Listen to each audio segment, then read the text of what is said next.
Welcome to the Rest Round with Butch Hiles and Gary Hashman.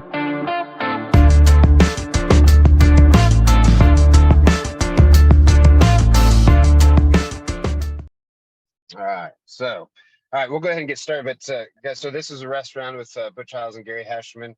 Gary will be on in just a second because we're all having a little bit of difficulties today. But today I've got Chris Dempsey on here. So there's a couple of reasons like I wanted to have you on. One is we've got this Quintet tournament coming up at the WVGO this weekend. So I kind of want to talk about that.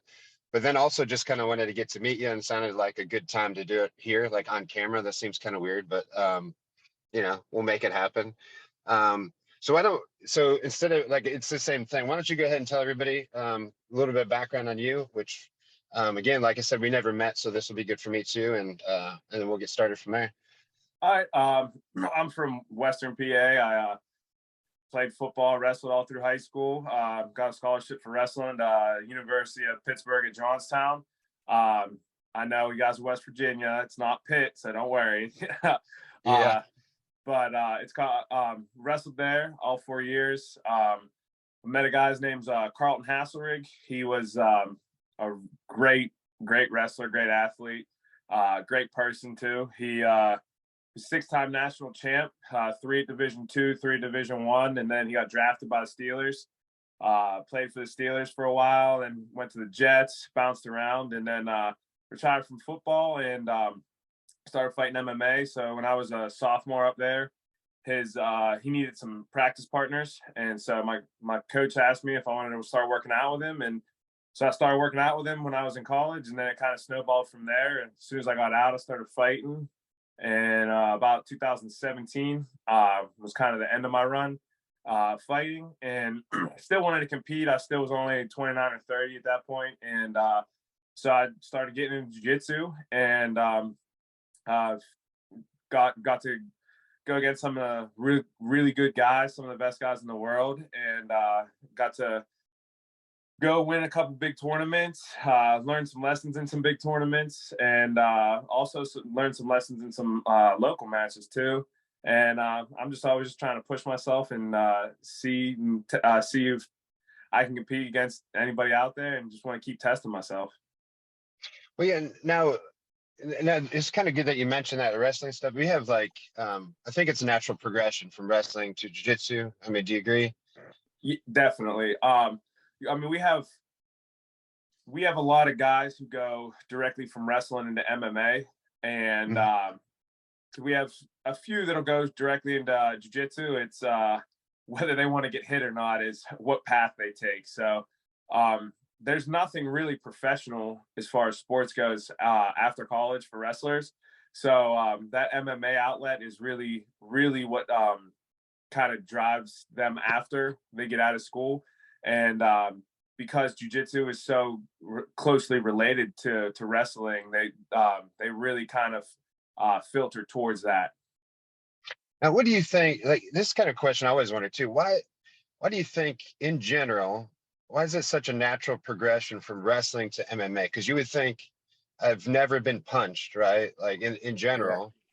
But do you think, like, for example, I had a conversation with Dan Severn. He's been to our gym a bunch of times, and he's, a cool guy. But he said that in the first UFC, he had never thrown a punch before, right? And so at the time, like Art Davie came to him, the original UFCs, was like, hey, like, I guess they didn't want to put him in there because they're like, I don't want to put you in here with all these deadly strikers. That's when they thought like, that some of the karate guys were like killers and all this stuff. And he was like, man, let me tell you what, I fought in, this is me relaying his story, so it's not going to be the best, but he's like, I fought internationally or wrestled internationally in Turkey and, this and that. And he's like, if you think those people didn't bite me, punch me, kick me, you got another thing coming. And then of course he went in, and then to everybody's surprise, he did amazing, right? Like he was quickly one of the best people. So is that kind of the case? Are you taking, like, I know obviously you got some hard cross faces and some stuff like that, but am I missing something? Like, are you guys just getting the shit beat out of you and I don't know, like, kind of deal? Well, so especially at the heavier weights, I wrestled heavyweight the end of my high school career and all through college. And at that style, at the heavyweight style, you're taking a lot of clubs to the back of the head. If you look at the Iowa guys and the Iowa style guys in the really from the 70s when Dan Gable took over there, and now even through the Brands brothers who are there right now. I mean, it's an in-your-face. They're trying to make it a dogfight every single match, and now Penn State has kind of adopted that same type of style. So, yeah, technically we've never been punched in the face before, but there's a lot of hard clubs, some forearms to the back of the head, driving your head in the mat, some hard cross faces, like you said, and then if you put legs in on somebody, if you get a good leg rider to turn somebody, that, I mean, yeah, your choking is illegal, but you're getting choked a little bit in there too. Yeah, and that was like another thing I remember Severin talking about too. And this was probably a decade ago. So what he said didn't really come to fruition, but he was like, he could see at a certain point there being like submissions or like not making wrestling jujitsu per se, but what he said was like, you can't quit, right, in wrestling. So like, he's like, people are getting choked or getting into moves that are kind of like borderline, where now people know, like remember, I was obviously never a wrestler like you, but like I remember you had to have the arm in, right, if you grab the head and stuff like that. And Yeah. he said some people are getting kind of tricky with putting chokes in that way. So he just thought there might be something to come about, right? Yeah, and I mean, if you look at guys like Jason Nolf. Jason Nolf is I mean, 3-time national champ for Penn State. One of the, I mean, he's on the world team now, and I mean, he was going to jiu-jitsu practices back when he was in high school, and so you see some of the techniques starting to cross over. He spends a lot of time down there at B team with those guys, trying to kind of cross over the wrestling into the jiu-jitsu. And my coach Isaac Greeley, he's a multiple-time All-American. He's a world champion black belt in jiu-jitsu as well. And I really think if you find that good balance between wrestling and jiu-jitsu, it's really hard to deal with people that have that good balance between the two. Yeah, 100%. Like we just got a WV wrestler at our gym, which I know Morgantown has a lot of those guys too. But man, he quickly, like with no jujitsu, no submission, anything. I mean, he like within, I mean, let's say 3 months, he was tapping some brown belts, some black belts, and not necessarily like we're saying, he's good, but I'm not saying my gym sucks. I mean, he's tapping people from everywhere. Right. And that's what people are like, well, how is this happening? But like my point was, like, he might not have done jiu-jitsu, but he's been doing, like, he's been on the mat since he's a little kid. So he's probably got 15, 20 years of grappling, Definitely. which counts for something, right? I mean, yeah, I mean, look at Bo Nickel. I mean, when Bo Nickel had that jiu-jitsu match against Gordon Ryan, who, I mean, I don't think anybody can argue. You can like him or not like him, but you still have to admit he's the best in the world right now.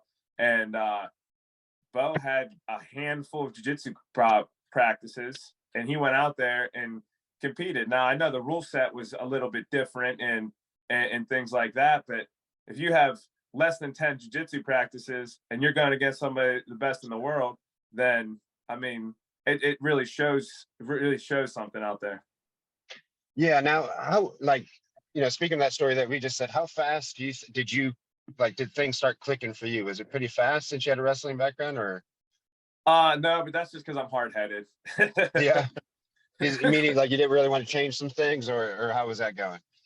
Yeah. So, I mean, like, I've wrestled since I was 7. And when I really started getting into like the technique side of jiu-jitsu, I was probably 24, 25 at the time. And things that I'm like, there's no way I should be caught in this. And I just kept getting caught in the same moves and the same stuff like that over and over again. And it wasn't until I took a step back and kind of put my ego in check a little bit and started learning the technique instead of just trying to muscle my way through it or force my way through it in a wrestling style that I really started to make a little bit progression. Yeah, and I would say that like I'm probably kind of similar in that match, like meaning that like I've got to make a few mistakes.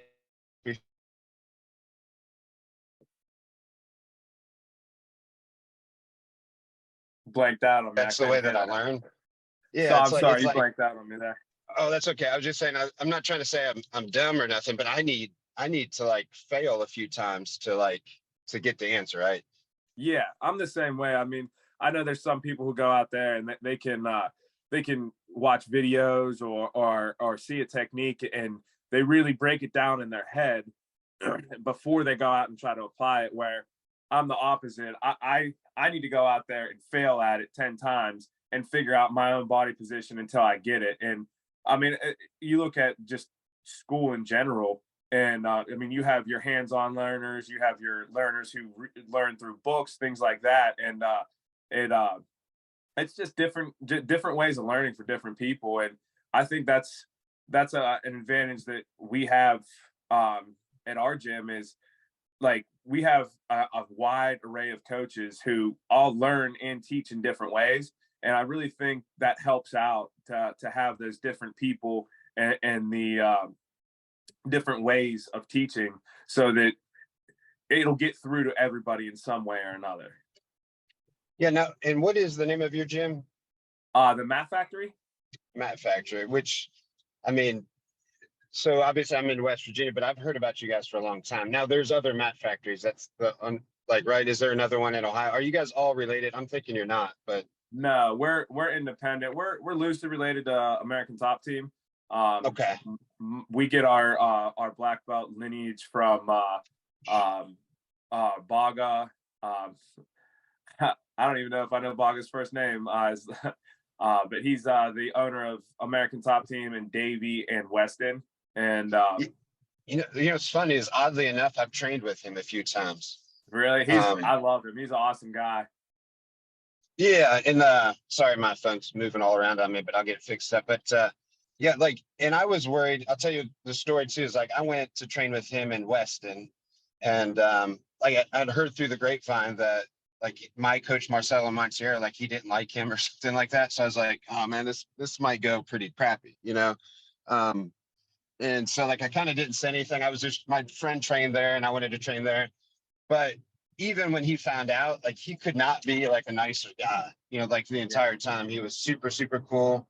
And I think, does he have a son? Do you know that? Like, I'm pretty sure I rolled with his son. Or you're probably talking about Mauricio Gomez. It's not his son, but he's like his like #1 black belt. He does have a son, but his son's a baseball player. I think his son's only a freshman in high school right now. Okay. Yeah. So it's probably, let's say Mauricio's about 25 right now. He's had his black belt for a little while, but I mean, he's one of the top 10 ranked jiu-jitsu guys in the world right now. So he's really, really tough. Yeah. And I bet you that's who it was. Like, so it's funny, because like I said, I went and I was trying to stay low key just in case they wanted to beat me up by proxy. You know what I mean? Like, no, they're like, well, I hate your coach, so I'm going to kill you, you know? Yeah. So, and again, they weren't, but anyway, like, you know, I just kind of came in like no belt, no nothing. I was on vacation too, obviously. So, anyway, I roll with like like a blue belt, and, you know, I guess they can kind of tell like where you at. So he sent like a purple belt after me, you know, and again, I was trying to roll really light too, be as respectful as possible. And then I think they sent that guy, and that guy like murdered me. And I was like, what the hell is going on here? And like, but he was really nice too. Like, he like eventually stopped me. He's like, hey, what belt are you? And I was like, well, a black belt, but obviously not at your level, because you're murdering me. And they were super, super cool. And then we started talking after that about, you know, everything. And I was like, here's what I didn't say.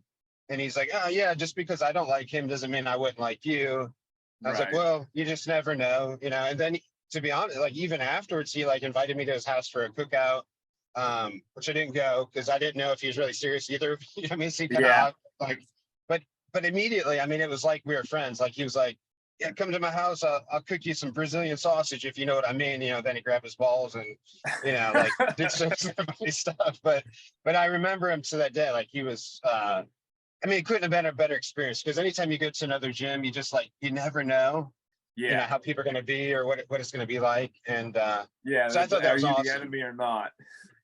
Yeah, and I've had some horror stories with like a lot of people, like especially on vacation, they'll write another gym, say, hey, do you mind if I stop by? And they'll be like, yeah, sure. And then they go there and they get their ankles popped, or, you know, they send somebody after them to kind of like mat force them. And they're like, man, I was just trying to get a, you know, good workout on vacation. I wasn't trying to like fight somebody, kind of deal, you know? So yeah, that was probably one of my, like, anytime somebody asks me about training, like out of state or anything, like that's one of the stories I bring up, because they were so nice. And So that's cool. Like that's probably like one of the better teams that you guys could be affiliated with, man. That guy's awesome. Yeah, I mean, he's brought up like we do a wrestling camp up in North Central PA, right on the border of Pennsylvania and New York, and he's brought like whole teams up to come and take the camp with us, and he spent like, I mean, you're taking somebody out of Brazil all the way up to North Central PA, and he fit in up there. He's had like he's just a class act, and I couldn't ask for any better kind of lineage there. Yeah, no, is he still? I know when I was there, I'm pretty sure he was still competing. Is he still doing that or no? Or he hasn't competed for a while. I don't know if he's plans on competing again or not.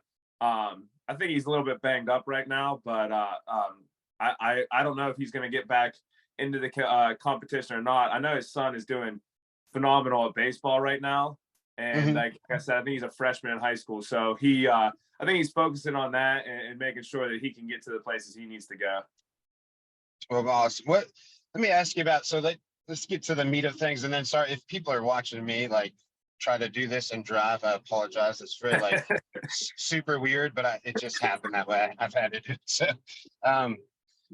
so let's talk. I don't want you to give any like secrets away about the quintet or nothing like that, but you guys got a pretty solid team coming up, I would assume, right?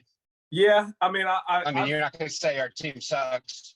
Nah, I mean, I'm real happy with our team. We have a couple guys on the team that are, in my opinion, very, very good, but they don't compete very often. And like Isaac and myself, we compete all the time, so it's like it's just another competition for us. But there's some other guys on the team they don't compete very much, but I mean, the success that me and Isaac have, we owe to those guys so much. They're so good, and it'll be good for them to show that and to be able to like see some of our guys who don't get to compete very often and kind of like show their skills out there. So I'm really excited for those guys to be on the team and compete. Well, you know, and that's a good thing that you just said too. I bet you it probably makes them feel more comfortable, you know, in the style. Like for somebody who doesn't know what a quintet is, it's Quinn for five, so it's 5 versus 5, but one person at a time. But it's team format. But that being said, like I was saying, like if you know, like if you haven't competed much, the thing that's scary is just being by yourself, right, and getting that adrenaline dump and just trying to learn how to compete with or learn how to like tackle the nerves and how to compete without being too nervous and kind of show your skills. But again, if you're there with a team, it's a little bit even more different. Like if I went with my coach, you're still nervous because you're by yourself, right? Yep. I would just assume being on this would make it a little bit easier. Again, I haven't been on a quintet thing, but just knowing that my teammates are like right around the corner and they've got my back if I need them, I think it would take a lot of pressure off, right? Just what I think. But I mean, what do you think? Like, you think it's going to be pretty good for those guys that don't compete very much, or? Yeah, definitely. I mean, they but like I said, like I wouldn't have be able to have the success I have without them. And I think having us all there together, because I mean, going with 1 or 2 people even is, yeah, you have 1 or 2 people, but we have a couple of our guys that are entering the tournament as well. So we'll have our 5 guys on the team, but then we'll also have a lot of our other teammates there competing in the actual tournament. And one thing that so me and Isaac both went to UPJ, and we had the same coach in college. And one thing he said that it really stuck with me, because it's true, but you don't really think about it. And it's really easy to let yourself down, but it's a lot harder to let your teammates down. So with your whole team there, like you don't want to let your teammates down. Like you can say, oh, whatever, like maybe today's not my day, and go on. But when your teammates there cheering you on, coaching you, and you're like, well, no, I'm not gonna let those guys down. Like they believe in me, so I'm gonna go out there and I'm gonna compete for those guys. And that kind of really always stuck with me. And we try to like instill that in the guys at the gym as well. Yeah, and I think it's super true. Like I remember, you know, I just boxed too for a while, but I remember, you know, there's a fight, like I tore my rotator cuff in, you know, like the first round, right? So I had the option. Really, I mean, it wasn't an option. I wasn't going to quit, but like I couldn't move my arm, like you kind of need your arms in your boxing. That's like the main things you need, right? Yeah. And so, and I also wasn't very smart. I was like 19 at the time, but I remember going into the corner and being like, man, I think I broke my arm. Like I didn't even know what happened. Um, and my coach was like, "Where are you gonna quit?" And I was like, "No." And he's like, "Well, then shut the fuck up, right?" Which I did. But what I wanted to say, what made me think of that, like during that time, was I didn't want to let him down, right? It didn't matter how bad my shoulder hurt, which it did hurt, and of course I had some adrenaline going, and I wanted to win. That's different. But I think the main thing I thought of, like when I was sitting in the corner, was like, man, I can't let these guys down because they spent all this time with me and like they trained me, and it was almost like bigger than me, if that makes sense, right? I was like, man, I've got to really do this, and that was my coach Leon. But I remember, like, I just didn't want to let him down, and I don't know. Like, I just don't know, like MMA or boxing, or those to me are different. Like sometimes, like I don't know how people think that in jiu-jitsu, but like I thought that was important, right? Like it changed everything. And then it meant like, later I like was able to tell him that too, that I didn't want to let your team down. And it's funny because all the time when you say this, you think, I don't know what you think people are gonna say, but they're like, they're never like, I guess they're like, thank you, but still they're like, well, it's all about you, and they say the right things. But I think when you have a good coach, just like you're saying, things mean more, right? Because you don't let your team down, you don't let your coach down. And I think that's also like a sign of being with a good team and a good everything, right? If you really truly feel that way, then you're in the right place. Because if you don't, then you know that's okay too, I guess. I mean, but it's a lot better if you're fighting with a team. They've got your back, right? Right. And jujitsu is so much different uh as far as the people that are in class and things like that, because you have guys and girls out there that they're just there to be in shape, to learn some self-defense and stuff. And so that side of things doesn't mean as much to them. But I wish that those people would really understand, because I mean I can think of a guy right now specifically that he's there to help stay in shape, keep his mind right, and like a little bit for his work as well. And he pushes me all the time. He's not as big as me, and he's in his 40s, but he's there. He's just there to get better, stay in shape. He doesn't ever want to compete, but we we love having people like that in the gym, because whether they believe it or whether they know it or not, they're making the whole team better, not just helping themselves, which they are also doing on a personal level too. Yeah, I mean, that's great that you say that too. I mean, now when you're saying that, that makes me actually think that I need to say that same stuff to my gym, right? Like, and I don't mean that in a bad way. It's just like, it is important. There's every single person that goes to the gym, like man, woman, old person, young person, compete, don't compete. They're all like very integral, right? Like, and, Mm-hmm. and we talk about that all the time. Like, you can learn something from everybody, truly. Like, it doesn't matter, because like sometimes that unorthodox stuff that somebody new does, like all of a sudden you can find like a little nugget in it. Like, you're like, wait a minute, like there might be something to this. Now, of course, there's all the craziness and the spazziness with some new people too, right? Um, Yep.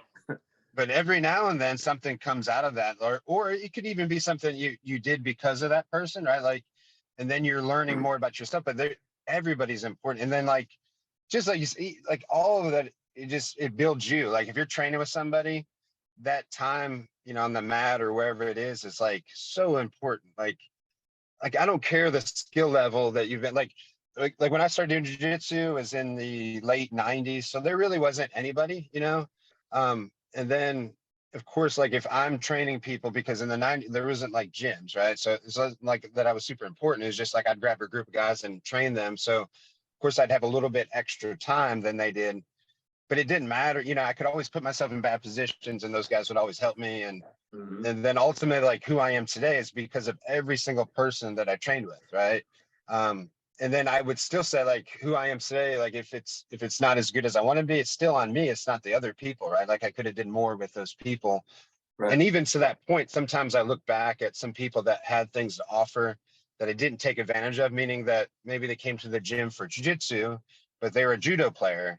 And I taught them jujitsu, but I didn't take advantage of them actually being able to show me stuff, right? And I regret those things. Just like earlier, I was saying, we've got some WV wrestlers at the gym now. And I was thinking about the other night when I was like at home, I was like, man, I need to really take advantage of trying to learn some takedowns from people that really can do it. And that's what I've missed before. Like, at least I know I've missed it. Now I've got to correct that problem, right? Like it's, Right. we're there to do jujitsu, but afterwards I can say, hey man, why don't you help me with this stuff? Like I know zero about wrestling, right? My wrestling comes from jujitsu. That doesn't mean it's good. It's jujitsu wrestling, which is, you wrestle. So it is what it is, right? Like, Right. and I always joke too, like, I've got like one move, like you shoot, I sprawl, and then there's the end of my move. I don't really know anything after that. Like once we're in the scramble, like I'm just scrambling, hoping for the best. And you've got actual moves that you're doing, and like just hoping that I just don't fall over, So Yeah. Anyway, it's really profound. I like that's a good thing to say. And I think, I need to make sure that everybody at our gym knows, how important they are too. And then on another note, while I'm talking here, I noticed that Gary's finally on here, so this will be good. So Gary, are you on there somewhere? Yeah, can you guys hear me? Yeah. So I Awesome. appreciate it. So I was just saying before, because I had to drive while we were doing this, and that probably looked darn near stupid, because I think my phone fell over, the sun was in my eyes. I was just hoping I didn't kill my kids, but it was only a 5-minute drive, so so now I can do the rest. But so Gary, you can get caught up a little bit, but we just started to get into the meat of the things about the team of that's going to come compete this weekend. It sounds like they've got some really good guys, some brown belts and some black belts. Is that correct, Chris? Yeah. Yeah, so that's going to be a good matchup. I mean, our last quintet was very good too. We had some brown belts and black belts from Kentucky, from jiu-jitsu, that came down, and that's probably who's going to be in the finals. Whoever makes it on this one, and they've got a pretty solid team. So anyway, with that background, Gary, let me let you go ahead and jump in here. I know it's a little awkward since you missed a little bit of the first conversation, but go ahead the best that you can, Gary. Oh, well, as far as far as the quintet. Yeah, let's make it simple, because you can't talk about anything else because you don't know what we talked about, right? Yes. Yeah. As far as the quintet goes, I'm excited. It sounds like the competition level is definitely dialed up for this one than the one that I was in. Obviously, we kind of did like an in-house quintet, and so I'm excited to see. I'll be there as well, so I'm excited to see the level of competition, the strategy, which is something we talked about the last time. Is like, and I'm not sure if you guys have said anything about it, but how are you looking at, and their strategy, you don't want to give away too much, but how are you looking at setting your team up, and who goes first, who's going second? Do you wait and size up the team when you get there and maybe jot it down on the paper then, or have you already got it in your head that this is my order, this is my lineup, this guy's the anchor, here's my leadoff person? Like Chris, as far as getting your team in order, do you have a strategy for that, or you just got in from the hip? So we watched you guys watched your last podcast, or is it a podcast or YouTube channel? I don't know what it's actually called. I'm old. I don't like technology. So we watched your last show, and we kind of formulated our strategy from that last show. So we're pretty much set with who we want in our lineup and what position and everything. This is our first quintet for any of us. I've done a couple team type of matches. I did Subversive down in Florida, but there was nobody that's on our current team for this quintet on that. So one, it's the first time we're competing together as a team. And two, it's our first quintet. So we kind of deferred to you guys and what we learned from your last show to set our team. But we're pretty confident in the lineup that we have and the order that we have, and I think it'll work out pretty well for us. Nice. Yeah, as far as strategy, and that's it's obviously we have our game. So if it's just jiu-jitsu versus jiu-jitsu and me against another guy, I have my game that I play. And it does change a little bit when, you might get matched up against somebody who's better skill wise, has a better skill set than me, maybe a better grappler than me. And it might be my job is to nullify him and just get to the time limit. That way I can take out one of their better guys if I'm a lesser guy. And so it's interesting to see the strategy of, okay, against this guy, do I try and beat him? Against this guy, you know, do I go all out, or do I just try and wear him out? He's probably gonna tap me, but am I gonna, then the job is to make it hard for him and really try and get him to expel as much energy as possible. Right, and that was a lot of what we thought about getting our team set is everybody on our team has a different skill set, and everybody that we have on our team, in my opinion, is very good and can compete with anybody. So we just try to use the skills that each person has to our advantage. And again, deferring to your guys' last show, because we had to figure out the strategy. We were just going to go out there and be like, hey, whatever, and kind of throw people out there. But the last show you guys had really helped us formulate a strategy and formulate a team, and we're just going to rely on each other's strengths and weaknesses to try to come up with a win.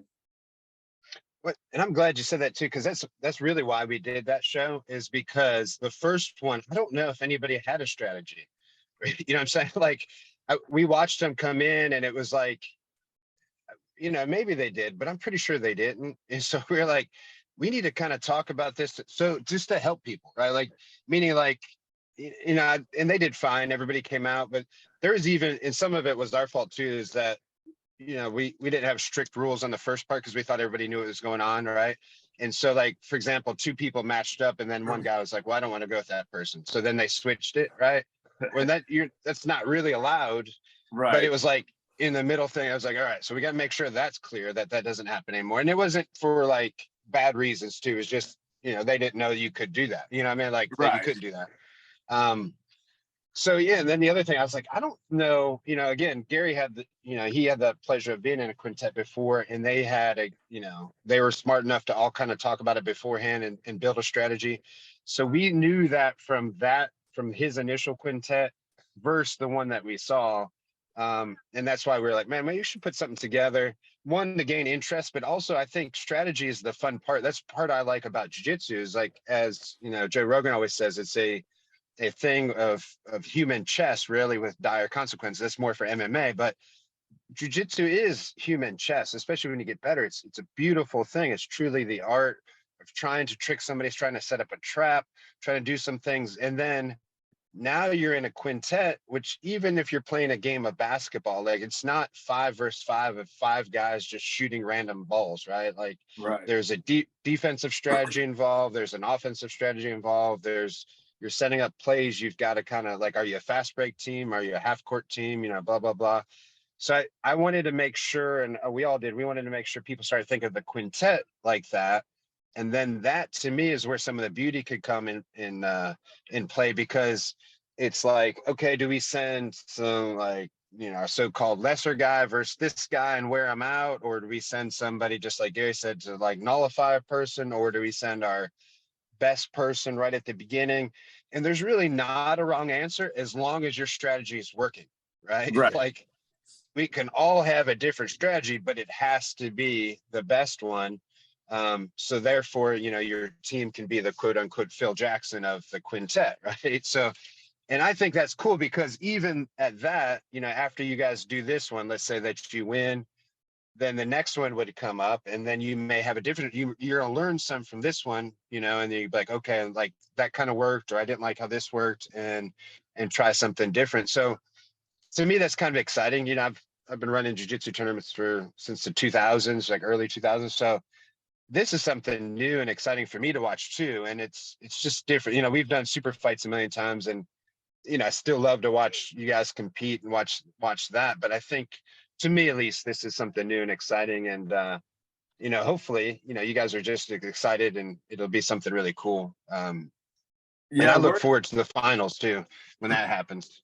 We're really excited. So, like I said, Isaac and myself, we come from a wrestling background. So you have a team, you have dual meets, and there's strategy that comes with that. So the way that's set up a little bit is, So you have your team, you all weigh in at your weight classes. Sometimes you have more than one person in a weight class. At the beginning of the match, a coin is flipped, and whoever wins the coin toss, they pick whether they want to send out first or they want to send out second. So that way you can kind of bump your weights around and have those matchups. So before your show, we kind of assumed that was the case, that it was going to be like, okay, well, you have to send out first, or we have to send out first, then you're going to match us. And then finding out that, okay, well, we have to set this lineup before the match starts.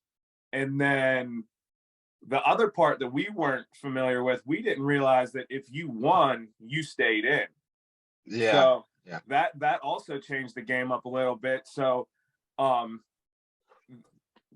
of those factors that you guys kind of laid out for us on that last show really played a big role into our strategy. And I'm really excited. It's kind of like a wrestling dual meet again with a little bit different of a rule set. And I'm really excited for it. Yeah, well, and that's a big part of it that I think that we kind of gloss over, is the fact that you don't really know the other team's lineup.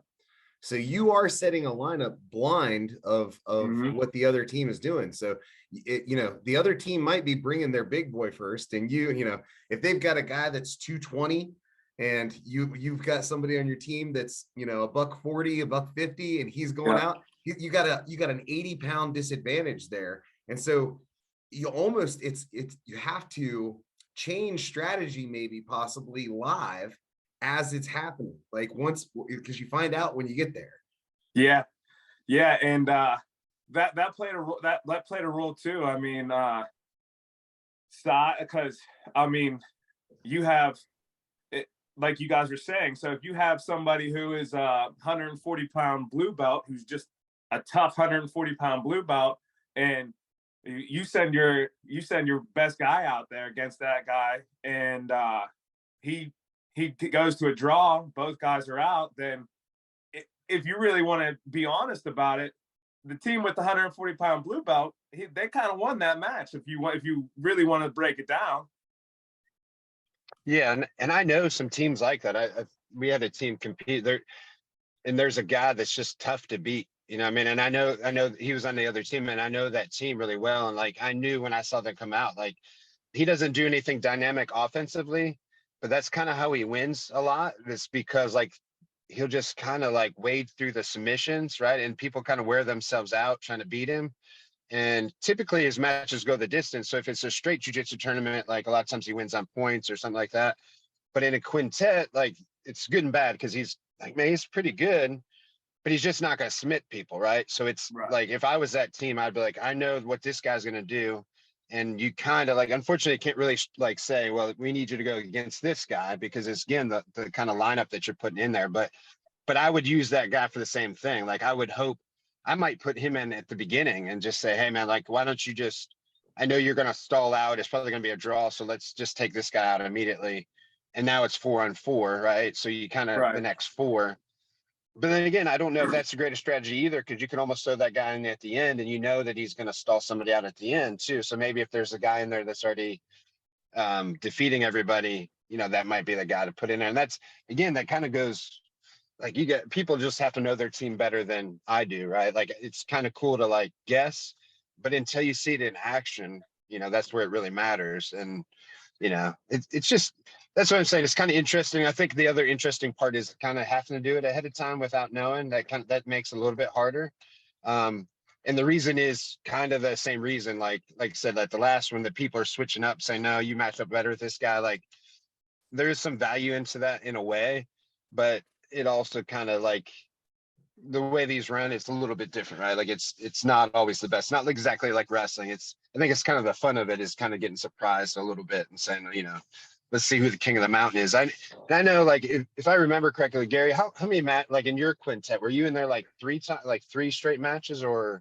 Yeah, because it got down to me, I had 3 matches. I had two, I think I had 3 matches, 2 finishes, and then it was something like that. It's been a while. Yeah, I think I had 3 matches. That's a lot. So, how did you feel after number 3? Like, were you dead? I was dead after the first one. Yeah, yes, exactly. I was I mean, so I was the anchor. And I like essentially it was like all out, right? And so I had to finish it out. And yeah, it was no, I had 2 matches. And if I would have won the second one, I would have had to win 3 because I was the last guy, but they were still on their 3rd guy. So I would have had to take out 3 guys, but I made it through one of them and then went to time limit with the second. But yeah, and just so you know, after the first one, I was dead. yeah, well, I mean, plus you're a heavyweight. I mean, you're in shape heavyweight, but it's a little bit different for heavyweights, right? Like we're always tired. I wake up appreciate tired. that. No, but just so Chris, so you know too, if I remember this quintet correctly, I think Gary had a lot of white belts, right, on your team, if I'm not wrong, like some white belts and blue belts. So you were the only black belt. I wasn't even a black belt yet. I mean, I don't think that I'm any better than what I was then either. So I don't know if I've learned anything or not. But no, I had one blue belt on my team, and then the rest were white belts. And they did what they did. They did what they could, you know. And one of them actually got a win that probably shouldn't have gotten. And that was kind of surprising. And then another one took a really tough guy to the time limit to get him out of there. So that's how 2 of those guys were out of the way for me. And then when I came in, the guy I was going against had already had a match, and he got a fairly quick submission, but he had already had to do a little bit of work. So it was a little bit easier for me to whittle away at him. And then the next guy I went against was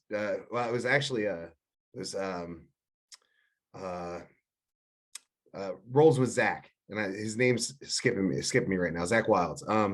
Kevin. Yeah, Kevin Nolan. Yeah. And so it was him.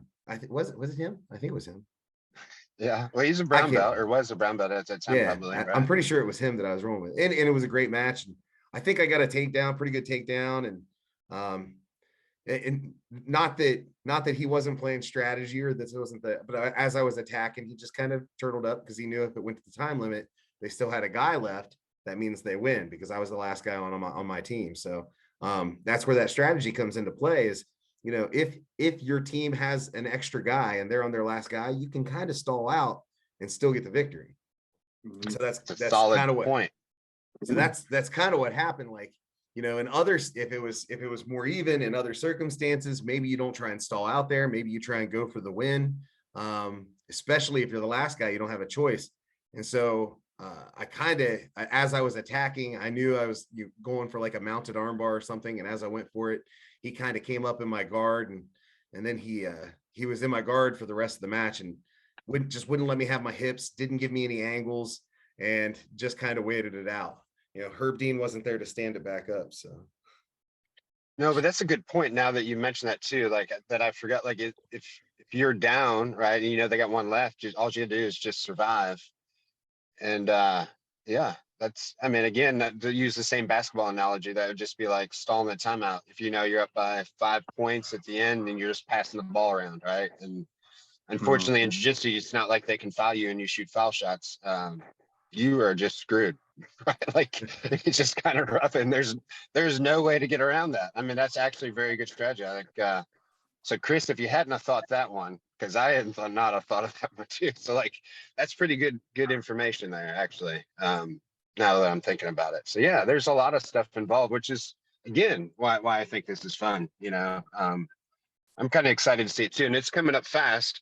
Again, it's weekend, and hopefully we'll have this out. Obviously, I'll try to get out tonight, so that way it's up tomorrow. But you know, I think, and that's, again, I want to do this to hype stuff up a little bit, and I'm excited to have you guys down here too, because you know they have you know, so like I've heard of the Mat Factory for a long time. You guys got a solid team, and I look forward to it. And I was trying, and I'm just gonna. This is zero to do with the quintet, but I just since you're on here, just trying to get Cheyenne a super fight or some kind of fight. There's just not a lot of purple belts that compete down this way.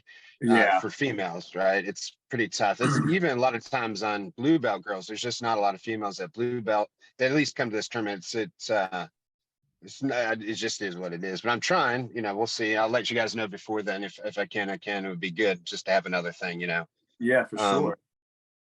Let me take a little step back off the quintet, if you don't mind. So when I was doing a little bit of research before we got on here, so am I correct? Did you fight in Bellator? Is that right? Yeah, I fought in Bellator and the UFC both. Did you really? Okay. So I don't know why I don't know this. I must have been crazy. So how was that? Like, explain that to me. So like, again, I feel stupid for not knowing some simple stuff. Like, but now I It's know. it was good experience. I mean, I got to go all over the world. I got to fight in Ireland. I got to fight in England. I got to meet some of the legends of the sport and like have like really cool and like positive interactions with them and everything. So I was one of the I think I was the first out of Pittsburgh, and so obviously we made a lot of mistakes, and I think it's helped us become better coaches, and it's helped our team improve to make better decisions for our athletes and lead their careers in a better direction. And I have no regrets about it. I mean, I'll never forget the first time I found out. I was working at a warehouse that we sold fasteners. It was like a Fastenal, but it was a local one. And it was 10 days before the fight, and I get a call, and it was my manager, and he said, "Hey, do you have a passport?" And I said, "Yeah, why?" And he goes, "All right, we're gonna fight in Ireland next Saturday." And I was like, "All right, cool." And I didn't think anything of it. I thought he was just kind of blowing smoke a little bit. And like 20 minutes later, I got a email from Joe Silva that said, "Welcome to the UFC."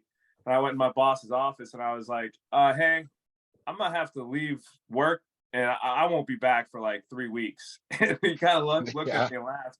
It was like, "What do you mean?"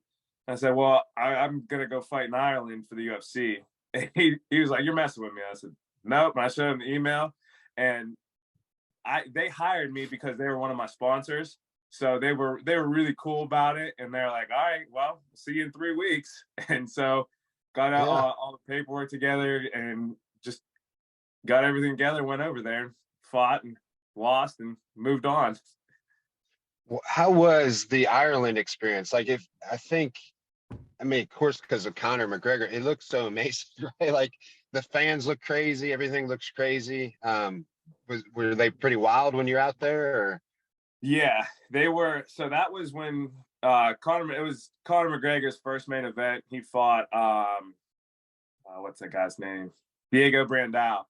And I walk out to weigh-ins, and I'm used to local shows, and I walk out to weigh-ins, and there's like thousands of people at weigh-ins, and I'm like, "You got to be kidding me right now!" And I guess that's not normal, but just because Conor Yeah. McGregor was such a big deal, and they hadn't had a show in Ireland for like 4 or 5 years, so everybody was just like nuts and crazy about it. And so I got knocked out. I had to go to the hospital, get checked out, and then I came back to the venue. And the hotel we were staying at was right across the street from the venue. And so I was just gonna walk back to the hotel and get showered and up. And they wanted to take me in a van from the venue to the hotel. And I said, "It'll take me longer to get in the van and go over there than just to walk across." And they're like, "Yeah, but everybody here is crazy. So you might not want to go out there. And if somebody recognizes you," I was like, "Nobody's going to recognize me." And they didn't, thank goodness. But there was just like fights in the streets. People were like laying on the ground, paramedics and police everywhere. I mean, and they were laughing, having a good time, drinking. And like, I was just looking around. I couldn't believe what was going on, and nobody was getting in trouble. And it was, I don't know. It's hard to explain without just being there. But one of my coaches was walking to his hotel, which is a little farther down the street, and he said that he saw two guys walk up to each other, and they shook hands and started fighting. They got done fighting, shook hands, and just walked away. And it was an unreal experience, really. So that, I mean, that's crazy, right? Like, so that's kind of true. Like the stereotype, like the Notre Dame fighting Irish type thing, like that, those people really love to Yeah, fight, right? I mean, like I mean, it's funny because I guess like you see a stereotype and you don't know if it's true, especially that. Like, that's not a bad one, right? Like to be known as a place that likes to drink and fight. It's right. kind of, I mean, it's kind of funny, it's kind of cool in a way, especially because we all do this stuff, but still, I imagine like, Yeah, and imagine telling a fighter like, I don't know if I'd walk out there, because the people of here, it's like a little crazy. Most of the time, you'd be like, yeah, this guy will kill everybody, right? But like, I mean, that's just wild. Like, Yeah. um, man, I can't imagine. So, what is it? What I guess another question would be like, what is it like to weigh in your underwear in front of 2,000 some people? Is that a weird thing? Because I've never done that. Um, it no, not really. I mean, like No, I've been wrestling since I was 7, and I that's used to have to yeah. cut weight for football. So from the time I was 10 to the time I was 15, I had to cut weight for football and then go cut weight for wrestling. So I always had to weigh in like that. And so it was, for somebody coming from my background, it was kind of normal. It was just, it was a little bit weird that many people cared. That was the weird Yeah. part to me. Like, did they like cheer when you came out, or were they cheering for everybody, or just for Conor McGregor? They were pretty much cheering for everybody except for Diego Brandao. Yeah, which is understandable, right? Right. Well, and when it comes to weight cuts too, like I don't know how much you cut when you were fighting in the UFC or when you're getting, for that weigh in, but anytime you're cutting weight, you're kind of, you're dry, you're not really. I mean, it's almost just like the fight or the match. Like everything around you is sort of like muffled. You're just trying to get through it so I can get to a drink of water. That's all I want at that point. Well, for that one, so I was on I had a bunch of wins. I was on a streak, and like I had got offered to fight in Bellator right before that instance, and we turned that down. And I'll never forget turning that down because I was like, man, I've been doing all this work, and we just turned down a huge opportunity. But Bellator at that point weren't where they are right now, so they were a good several levels below the UFC. And so I fought at 185 is the weight that I should fight at. But so I was walking around at that point around between 198 and 202. So I didn't have to cut any weight for that fight because I had to bump up to 205 for that fight. And so that, you're right about the being dehydrated and just you want to get food and hydrate and stuff like that. But for that one, it was, I got to soak it all in because I wasn't cutting it really hard at all for that one. Such a crazy. So was that, would you say, I mean, obviously lost the fight. I mean, so does that outweigh the good experience of it, or what's your thought? Like, was that still, I mean, it still sounds like an amazing thing. I can't imagine. No, so I'll never forget. I didn't realize, because I didn't read my contract because I was a young dumb kid. I didn't realize that I had more than one fight on my contract. So I was in the van on the way to the hospital to get my head checked out, and I was like, man, I blew my opportunity.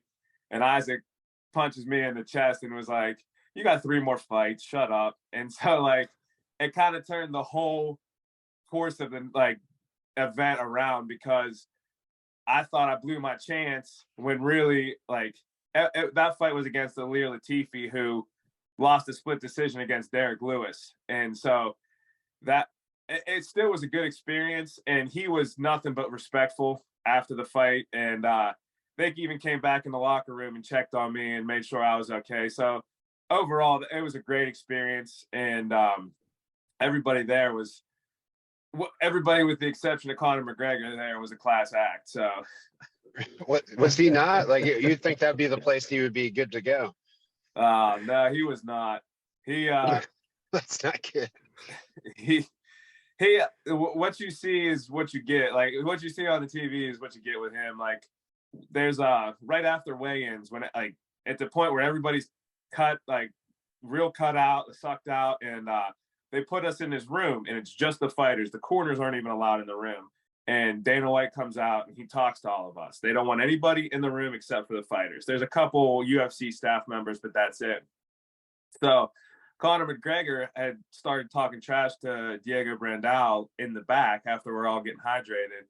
And so they got into a fight, and we had to break it up because Conor McGregor wouldn't shut up. And so I ended up grabbing Diego because we were in the same locker room, and like I became like a little like kind of friends with him a little bit.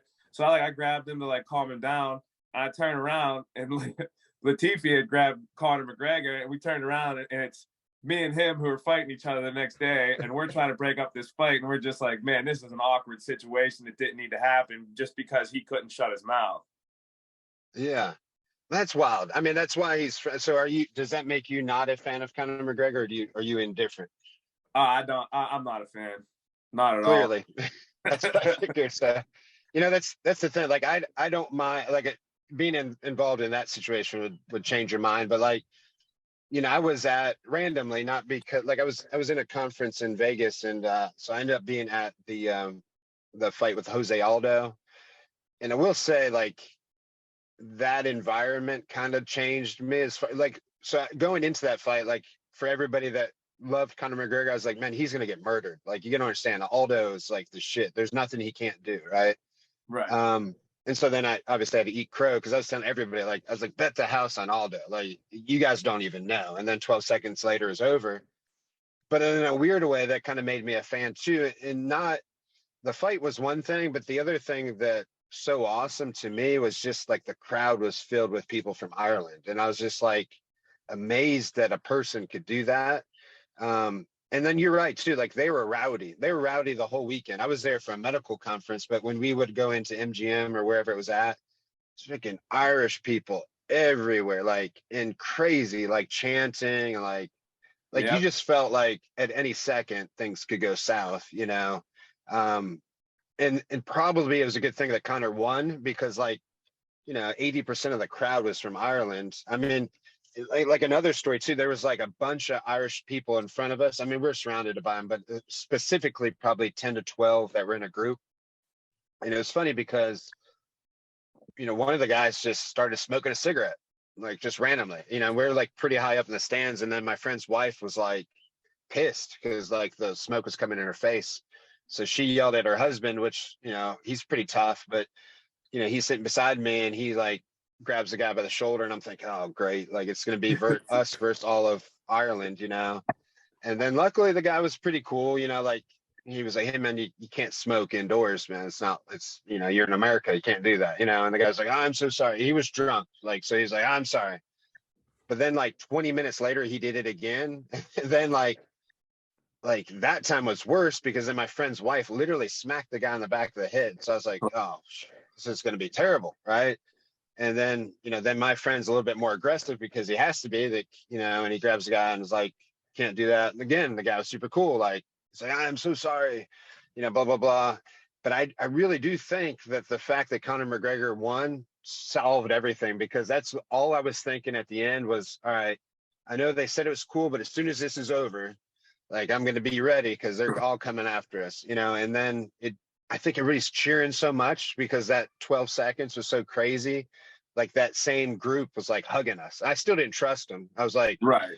Wait, as soon as I turn my back, one of these drunk suckers going to punch me, but they didn't. And, we walked from that hotel to our hotel, and it was kind of a surreal moment, meaning like we're in the streets, and, people had Irish flags, and they're doing the soccer chants, and like, it was just crazy. It was like, just crazy. And it was such an experience to be there, because normally I actually don't really like going to fights, because you can't really see anything. You don't hear the announcers. It's like, you get the vibe, I guess, in a way. But if you're coming into UFC, it's kind of weird, right? Because you're far away, and you end up watching a screen the whole time anyway. Right. But that one was cool, man, because even like when they shut the lights off when he was coming out, and they like made the whole stadium green, and like, it was pretty neat, like. And again, it's like, I wouldn't say like I'm not a fan of anybody, but like, I'd say like after that, I was like, man, now this guy's got some legitimacy. He just crushed that guy. And then unfortunately, I think most of his career's been downhill since then. I mean, he obviously did a few things from there, but now everything you said's kind of come to like fruition, right? Like, all those bad things, the punching people in the bars, and, throwing whatever dollies through bus windows at people and stuff. It's just a little bit much, and yeah. And look at what's his name? Sean O'Malley. Sean O'Malley wants to be like great value Conor McGregor, and like, he's too frail for one. I mean, he takes a wrong step and his ankle breaks, and like he's kind of created that persona that you need to have this thing or this like image that you need to come out or you're not going to make it. So it's kind of taken away from the martial art aspect of the sport, because everybody thinks that they need to have their, well, I need to be the all-American guy like Forrest Griffin was, or I need to be the trash talker like Colby Covington or Sean O'Malley is. And it's compartmentalized, like almost like the WWE. And it's, instead of going out there to see who the best fighter is, they're just going out there who can get a big crazy knockout and kind of get lucky for a while. And then finally, when your persona runs out of, like, when's the last time Colby Covington has fought? Nobody, I can't tell you, but because he lost and his persona isn't one that people want to see if you're losing. Yeah, well, and it's kind of funny you say that, because I'm kind of the same way. Like, I just want to see who the best fighter was. You know, with the UFC doing the Ultimate Fighter and stuff like that. I remember I'd finally gotten a DVR, so I was able to record the episode, and I wouldn't watch it live. I couldn't do it because I couldn't do all the in the house stuff where they're like, people were writing stuff on the walls and pranking each other, and then people were calling each other. I didn't want to do all that. Just, I would fast forward it to the fight and let me see who hits harder. Let me see who has better takedowns. Let me see who has better submissions. That's all I want to see. All that other stuff. And I understand that it is a way to sell tickets. And I understand that these guys are doing what they can to try and make the most amount of money in as short a span of time as possible. A fighter's career is not that long. You know, it's not like going and becoming an accountant and you do it for 40 years and then you retire. It's different. You've got a window and that window closes quick. So there's two sides of me and that argue over who the guys that I want to root for and who I will tolerate. And Conor's always been one of those guys, like, man, you're already so good. And I don't mind you being a little bit, I don't mind you being as confident as you want to be, and even a little bit cocky. But when you go into the realm of just straight up disrespectful, that's what bothers me. Like the stuff that he was doing to Khabib, and like the trying to hand him alcohol, knowing that he's Muslim, he's devout, and he doesn't do that stuff. I think at one point he was even saying stuff about his family. And it's just like, when you're taking it to that level, it's not about fighting anymore. You're being a crass guy. And I don't want to see that. It's the same thing with Colby. It's the same thing with, and O'Malley. I definitely see it a little bit with him. But you know, and it's the problem with it is that sometimes it's really fun, because like Sonnen was the best at it, you know, and like he could say stuff, but he never took it too far. Like, I don't know, he very rarely took it too far. Very rarely. But he tried to say that the Nogueira brothers thought that a bus was a horse and that Little Nog tried to feed it a carrot. You know, it's like stuff like that. It's like, now he's starting to step, and he was talking about how like he didn't know that in Brazil they had computers. And he said, I was actually shocked. I didn't know they heard anything I said. I didn't even think they had computers yet. So like he would, and because he was so funny, it made it more palatable, where Conor wasn't so funny. He was just rude, you know? And so that was, for me, it's like when it borders into the like, okay, it's not funny anymore. It's just you being disrespectful. Like, now I want to see you get beat up. Now I want to see you lose. But that sells tickets too. And like, so yeah, being that person who's going to be your trash talker, and yeah, you're going to get up to the top really quickly because of that, because you could sell tickets, and because half the people buying tickets want to see you win because they like your trash talk, and the other half are going to buy tickets to see you lose because they hate your trash talk. So you're going to skyrocket to the top a lot faster, but you're going to fall a lot harder and a lot faster too. Well, here's the other thing too, and this is the funny thing, is that if you're a trash talker, all those, like you said, you got half people want to see you win, half people want to see you lose. The funny thing about those trash talking guys is as soon as you lose, everybody wants you to keep losing. Nobody's behind the trash talker after they lose their first match. Nope. All the Connor fans kind of went away. You don't hear a lot. Now he'll still get buys, but it's because everybody wants to see him lose now. And he only fights once every 3 years. Yes. Yeah. Which is funny when you mentioned Colby too. That's what I've noticed. Leon Edwards and the other guys are pretty mad about him getting the next title shot, right? Like, because he Leon hasn't Edwards fought said in so no. long. Yeah. And I wonder how they're going to do that, because I mean, he does have a point that, you know, he was made, like, I guess he's turned down a lot of fights, because you can do either or, right? Like, unfortunately, I think Dana White does let people do certain things, especially if he likes you, right? Which is weird. The Colby thing's weird because we've all heard, right, that that's not really Colby. Like, he's a character, and that's so it's weird, right? Because he obviously wasn't liked because he was going to get cut, and now he's created this character that some people like and some people don't. But again, he hasn't fought for a year. He's able to sit out because they let him. And normally, if you say no to a fight, you'll get kicked out, right? Some people do. So yeah, it's interesting. I'm wondering how they'll let that play out. But here's another thing I was wondering too: is have you ever dealt, like, in any of the fights that you had, with anybody that really rubbed you wrong like that, or have you been pretty lucky as far as nobody's been too crazy?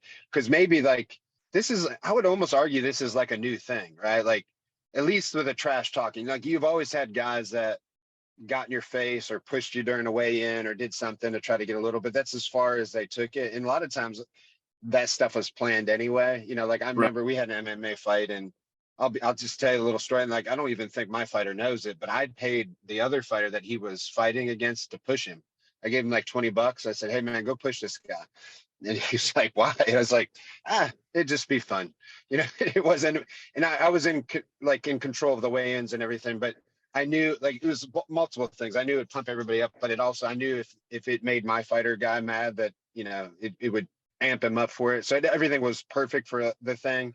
And it was actually kind of comical, because it was like, the guy that pushed my fighter was like a super nice guy. Like, he was like, "Are you sure?" I was like, "Yeah, see what happened." And it was funny because our guy he didn't overreact, but he overacted for what I thought he would do. I just thought he would be pissed, but he was like literally running after him, trying to kill him. And it was like the whole night he's like, "Fuck that guy." And then I don't think I actually ever told him. I was just like, well, I'll just there's Hopefully he watches miscalculation this there. podcast. That's what I'm saying. Now he'll know. That's why I'm not saying his name either. So maybe he won't. Like, nobody's going to call him up and say, "Hey, remember that?" And 10 years ago when I got pushed or whatever it was. But did you have anything like that ever? Is everybody pretty normal?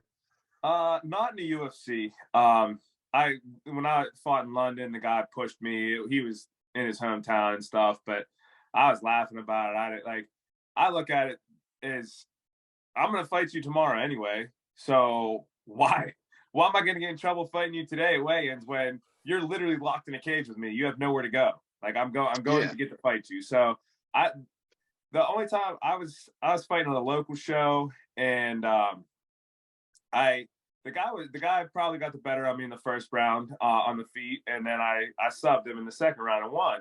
And it was for a title, and I went back to the hotel. I was right next door, and I got to get a shower and go out to get something to eat. And his whole, he was from Detroit, and his whole crew was like in the lobby of the hotel, and there was like probably 30 or 40, maybe more, and they surrounded me. Like, everybody, all of his friends surrounded me, and they're like, "Well, let him get another shot at it." And I said, "It's not up to me. Like, call the promoter. If he wants another shot, like, talk to him, and then we'll work it out that way. Like, no big deal."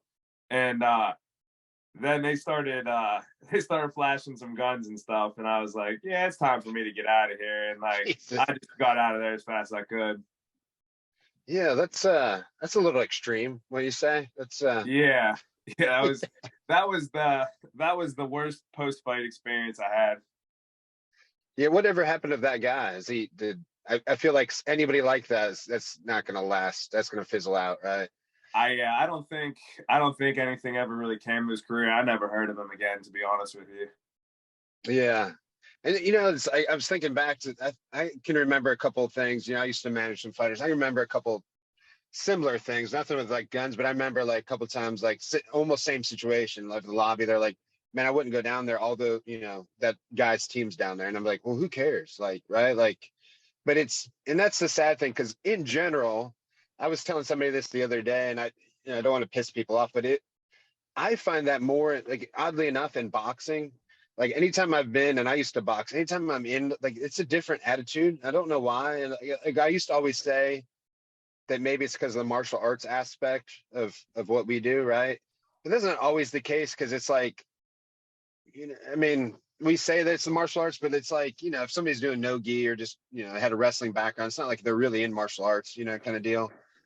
But it is a different attitude. Like, I don't know how many times that we've been in boxing fights and people just like stare you down. And then we get the same thing that you just mentioned of like afterwards, like watching or looking out for like their entourage kind of deal, right? It's like all of them have something to say, or they're starting a fight. And I haven't seen it as much in MMA. Like, it's definitely happened a few times. A lot of the similar stories that you said, I remember same thing. Like, I remember being in a mixed boxing / MMA show, and same kind of deal. It was like, but the boxers were starting fights with the MMA people, which was so dumb. Like, we were all in the same locker room, but I can just remember them, like, I remember holding mitts for somebody, and like a couple of the boxer people that were in there, like, were just like staring us down. And then, finally somebody was like, what the fuck are you looking at? And then it was like almost all out war. And I'm like, man, you guys have like one skill. Like, these guys will kill you. Like, I don't understand why you think. And it's always funny, because it's always my response to all those people is like, hey man, they solved this in 1993. Like if you think just because you do boxing you're gonna win, well, like, just a guy that does jiu-jitsu or just does wrestling would beat you. You don't even need all the other skills. Like, I mean, it's just. And again, I'm like, it sounds like I'm trashing boxing. I'm not really. It's just that's what I've been around, and I box. So like, I bring that up not just to keep saying I box, but I bring it up just so that people know I'm not trashing those guys. It just seems like it's just a weird attitude, man. And it sucks when you're around it. Like you said, that Conor McGregor thing, like, I always hope that it's mostly show, because you don't, like, I don't want to be, I mean, you're always going to have those guys to a degree, but like when you guys are talking about like Chael, like the thing that was different, and you're right, like the Brazil thing, he did, do some stuff, but I guess as an American, I always knew it was like a joke. He might have took the joke too far, but I never one time thought like Chael's like doing this, right? Like Connor's like does some pretty awful stuff. Like, like, and Colby's kind of gotten to be the worst lately, right? I guess, and I haven't heard it, but everybody says he starts talking about people's wives and their family and stuff. And that's, for a character, that's a little bit crazy, right? Like, it's, I don't know. It's just different. I know that some people think you need to get people mad and take them out of their game, and maybe it does. It's just, it's also kind of shitty, right? Like, Well, I think a lot of it too is when you get into the jiu-jitsu world, like, you can't have an ego, or you're not going to get any better, and you're going to quit really fast, because you could come in with an ego. Like most wrestlers, you come in the jiu-jitsu room, you come in with an ego, like, I've been wrestling my whole life, this is going to be easy. And then you get your arm snapped, or you get choked out or whatever, and your ego has to go and get put on the shelf really quickly, when I don't think that ego has to be checked as much in a lot of the other martial arts. Because I mean, you could go and you can spar in boxing, and like a lot of these amateurs that come in and they're gonna build up to be pros. Like, you're sparring when you're boxing, but at the same time, you're not going 100% in sparring when you're boxing, because boxing, you spar way more than you do for MMA. So you can't continually take 100% damage to the head over and over and over again. So if you're sparring at 50-60%, your ego doesn't get checked nearly as much as if somebody puts you in a rear naked choke and chokes you unconscious, because you can really kind of get choked unconscious over and over again without really having as much brain damage as you would getting punched in the head over and over again. Yeah. Well, yeah. And you basically have no damage, I would assume, right? I mean, they've done a bunch of studies on that for judo and some other stuff that I read, but as far as they can tell, there's no damage, right? And that's a solid point, because I think I was also thinking when you're saying that, like, I think we all know too, like, gym warriors, right? So while half of us are going 50 or 60%, there's always that one guy going 90 or 100 so that he wins, and feels good about himself. And then that's usually when a fight starts, right? Because somebody else, Right. man, hey man, like I'm barely hitting you and you're trying to kill me. And it's like, no, I just hit hard. Not like, and then all of a sudden a big fight starts, right? But that is a good point with jiu-jitsu, and that's solid because you're right. Like anytime, and actually you can embarrass some people. Like I've had some giant guys come in and then you could throw like a 150-pound girl after them. And all of a sudden that girl's like choking them out and doing something. They're like, what's it? And there can't be anything more embarrassing for that guy, right? That just walked off the street that thinks is a killer.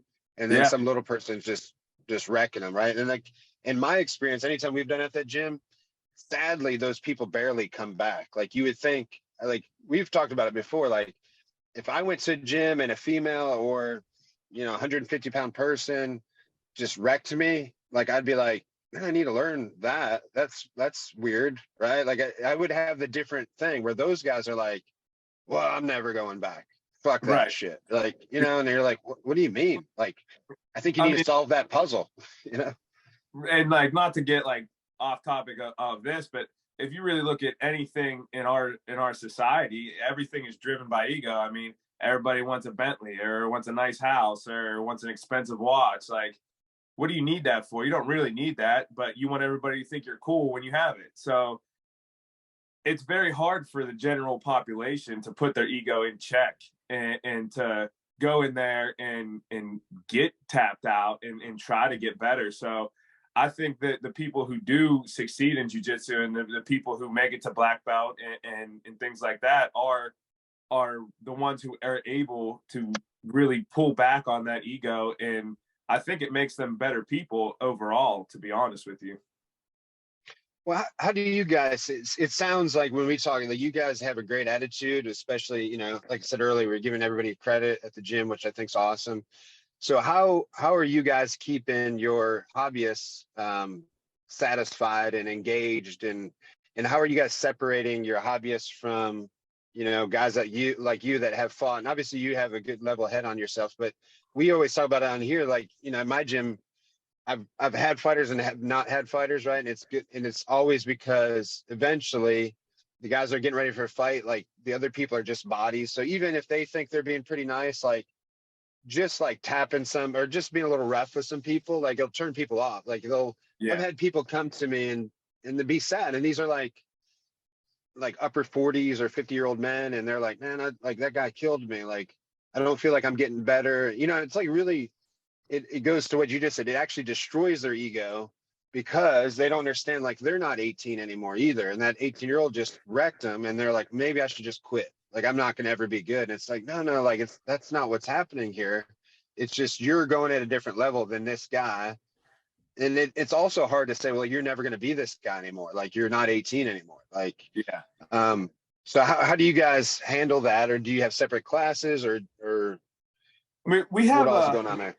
We have a beginner's class, but I mean, after a few months, people usually go up in our advanced class. And to be honest with you, I think we're pretty lucky. Our hobbyists will sit there. Our hobbyists in jiu-jitsu will sit there, and they'll put a beating on some of our fighters sometimes. I mean, we have some hobbyists in our gym that I wish would compete because they're so good, and there are a few that we have that aren't at that level, and we kind of just separate our fighters from them.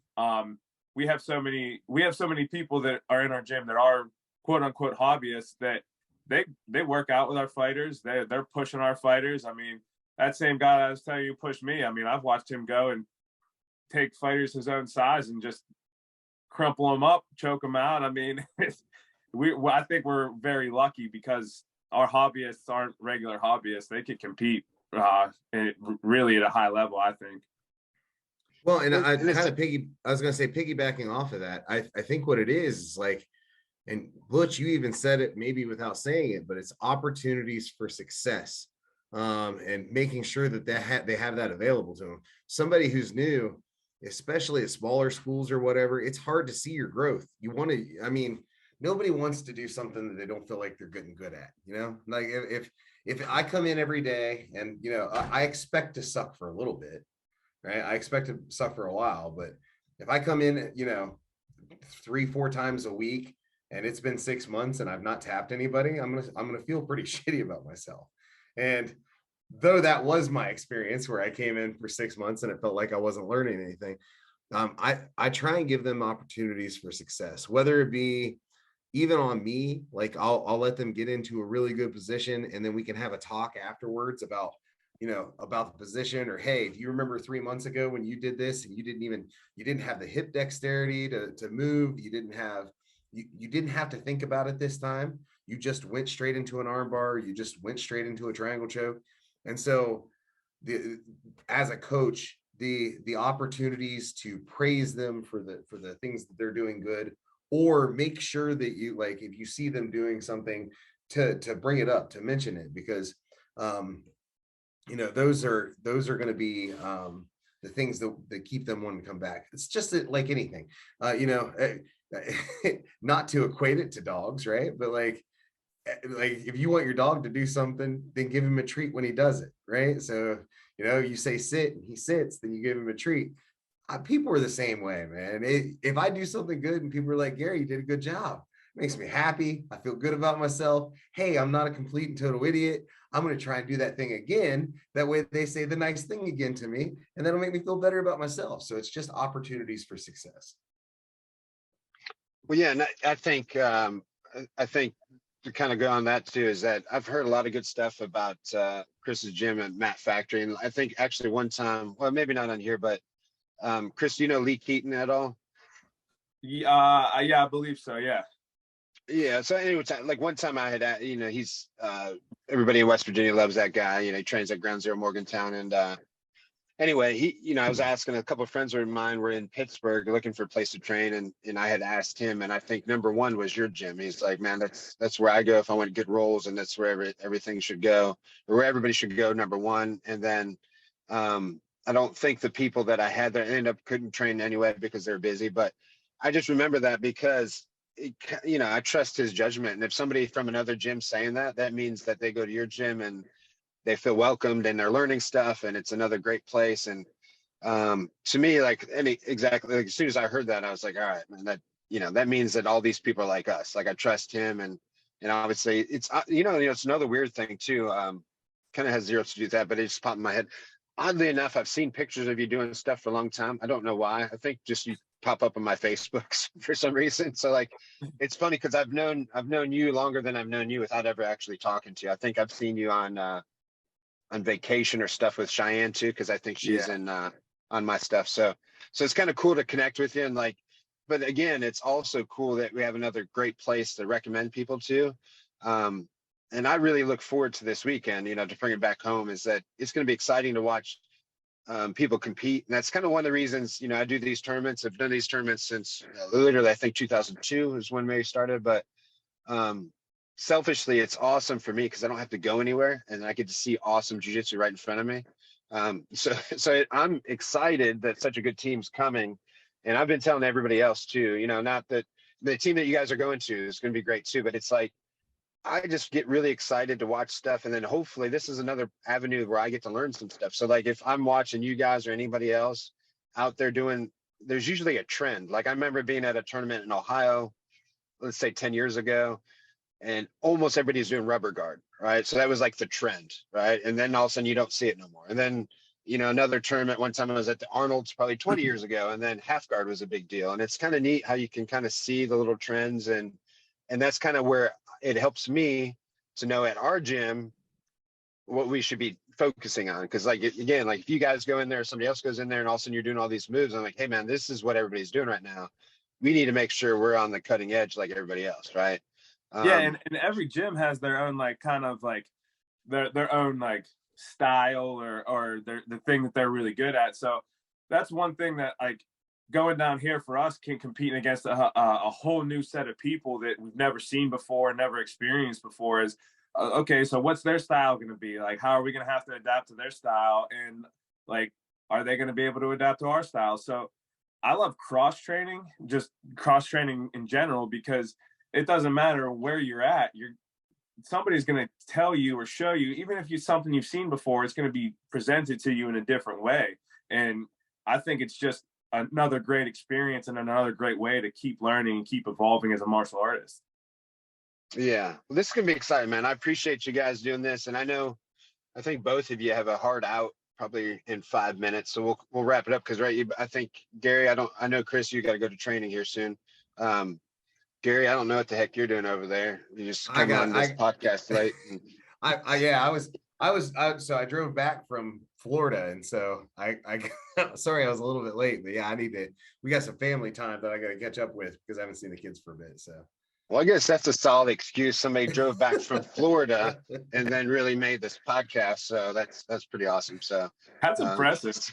It is impressive, man. That means you're pretty important, Chris. I know you didn't do it for me, so that's good.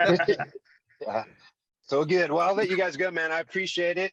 You guys are awesome. I look forward to this weekend. And Gary, thanks for jumping on here. Chris, thanks for jumping on here, man. I really appreciate you guys. No problem. Thanks for having me, guys. Thanks for having me on, guys. And it'll be good to meet you guys in person on Saturday. Absolutely, right, man. We'll see you on Saturday. Yes, sir. See you Saturday. Later, guys. Bye. See you. Bye.